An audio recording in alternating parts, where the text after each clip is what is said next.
Right around the corner from them, you will see the Canadian ibex. These guys are pretty well known for those horns. They can weigh about 40 pounds on top of their head. Now, both of these animals have what are called concave hooves. That's kind of like having suction cups on your feet. It's going to help these animals to get around on those steep slopes and rocky ledges where they live.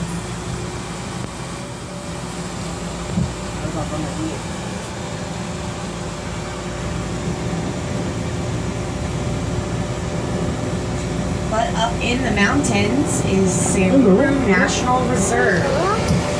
And we'll be able to see our eland as we come a little bit further into the reserve. Our two females are right in the middle of the habitat.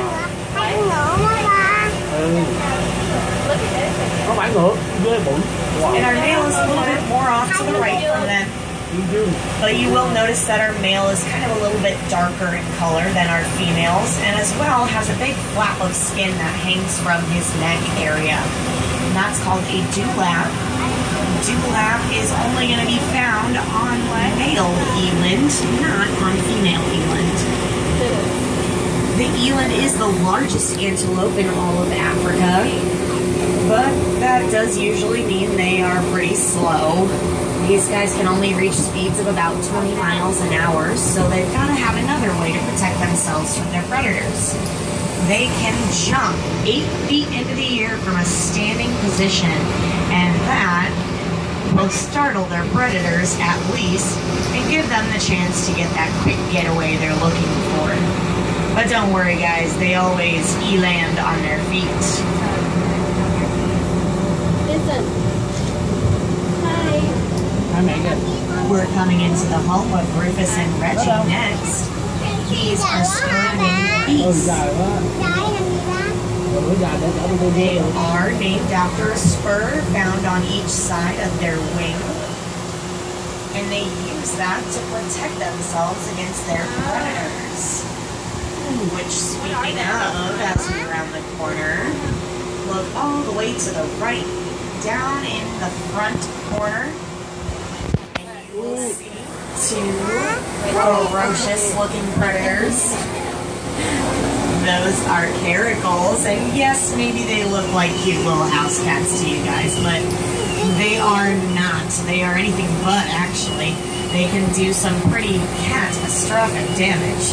They're able to take down prey 3 times their size, as well as jumping over 10 feet into the air and grabbing birds out of flight.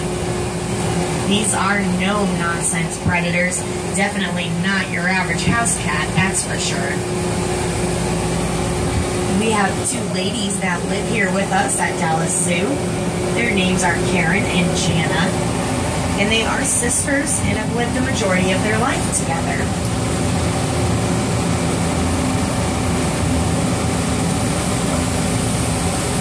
Our next stop on safari is the Great Rift Valley.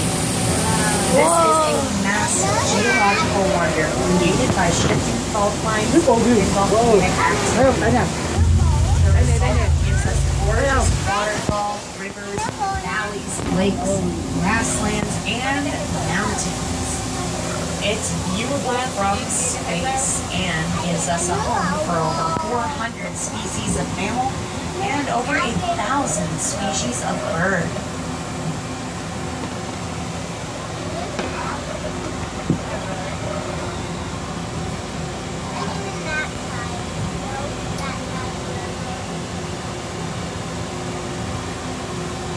This is also known as the blue crane because of the coloration of their feathers. It's kind of a blue-gray color. Looks like he's going to get a little bit of a drink going on here. Even cranes know it's important to stay hydrated in these summer months here in Texas. But you'll also see, well, it's actually pretty hard to miss, our great white pelicans right before we head under that waterfall.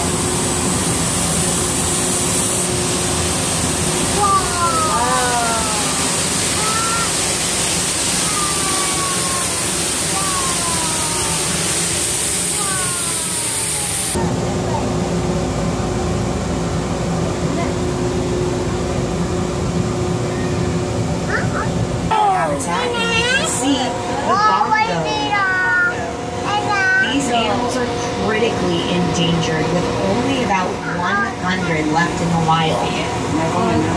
Now we've got to make a better world for these bongo out there. We need to keep everything on their side of the train car. Let's not hang anything on the front of our cars today. But this animal right here is the scimitar horned those programs. So some pretty exciting news that, you know, zoos are not only here for your animal fix, but they're also here for conservation and research. It's not just that, you know, we want you to eat animals. The Addicts lives here in the Kalahari Desert. These animals, they can go an entire year without drinking water. The animal at the back is a Genspot with super long horns. And of course, we've got our two ostriches, Newman and Pepper. But take a look at those cute faces in the next habitat. And I'm not talking about those African crowned cranes up at the front. I'm talking about the lappet face. But as we come into the Serengeti, use that safari guide in front of you because there are a lot of animals here. The first one you see is a small gazelle. That's the Thompson's gazelle.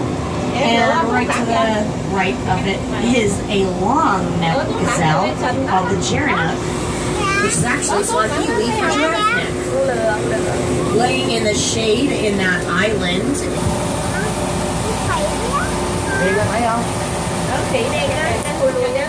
This is my favorite area here at Dallas Zoo. This is our chimp troop. Now it looks like everybody's just kind of hanging out this afternoon. I know they did just have their snack time just a little bit ago, probably less than an hour ago. So they're full, but they're not. The monkey will have a tail, but apes do not have tails. So the chimpanzee does not have a tail, so it is considered an ape. Africa. They can weigh up to 2,000 pounds when they are fully grown. Now here at Dallas Zoo, we've got two types of social groups. The Gorilla Trail from this area is our family group. Now the family group is going to have one dominant male Subira and here you can find the African black-footed penguin. This is one of 17 species of penguin, but out of the 17